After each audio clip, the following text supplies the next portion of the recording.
Nagalit nga po itong si LeBron James dahil hindi niya daw po maintindihan kung ano ang nangyari sa replay center.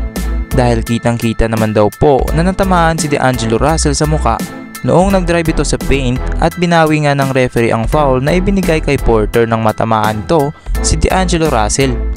At kinontes nga po ng Denver Nuggets ang tawag na iyon. At makikita sa video na natamaan niya sa muka si D'Angelo Russell pero ibinigay pa rin sa Denver Nuggets ang ball position. At sinabi pa nga po ni LeBron na wala daw itong sense dahil kitang-kita naman daw sa replay na tinamaan itong si D'Angelo Russell sa muka at nakaka-bother daw ang desisyong iyon. D'Lo clearly gets hit in the face on a drive. It's going to go. It doesn't make sense to me. It makes no sense to me. It bothers me. I'm sorry I didn't ask you a question, but that. Samantala, itong si D'Angelo Russell ay nagpost nga sa kanyang Twitter account at ang sinabi niya ay, "That's a foul. We also saw it on national television." Tila nga hindi pa rin tanggap ng Lakers at ni D'Angelo Russell ang ginawa ng mga referee dahil binawi nga po ng mga referee ang foul na ibinigay kay Porter nang kinontes ng Denver Nuggets ang tawag ng mga referee. Pero para sa akin lang mga kabasketball, sa tingin ko naman ay may foul nga doon. Dahil makikita nga naman sa replay na natamaan talaga ni Porter itong si D'Angelo Russell sa muka. Pero yan ay aking opinion lamang.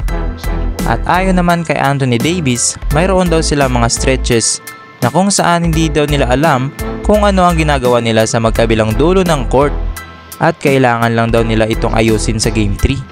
At nang tinanong nga itong si Anthony Davis patungkol sa game winning shot na nagawa ni Jamal Murray, ang naging sagot lang dito ni Anthony Davis ay, "Jamal Murray made a shot."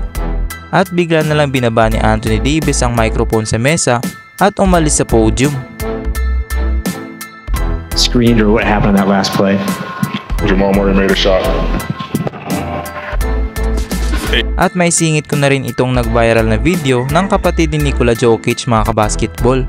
Matapos nga itong manapak ng fans sa Game 2 ng Lakers at Denver Nuggets. Parehong present nga ang dalawang kapatid ni Nikola Jokic na nanood ng laro ng Lakers at Denver Nuggets nang biglang nagkaroon ng pagtatalo ang nakakatandang kapatid ni Nikola Jokic at pinuntahan ang isang fan at sabay sinuntok ito sa muka. At agad naman sinundan ito ng isang kapatid ni Nikola Jokic at inawat. Hindi pa nga po alam kung ano ang dahilan ng pagsuntok ng kapatid ni Nikola Jokic sa isang fan na iyon. At hindi rin nila alam kung Lakers fan ba iyon or Denver Nuggets fan. Ano ang masasabi niyo dito mga kabasketball?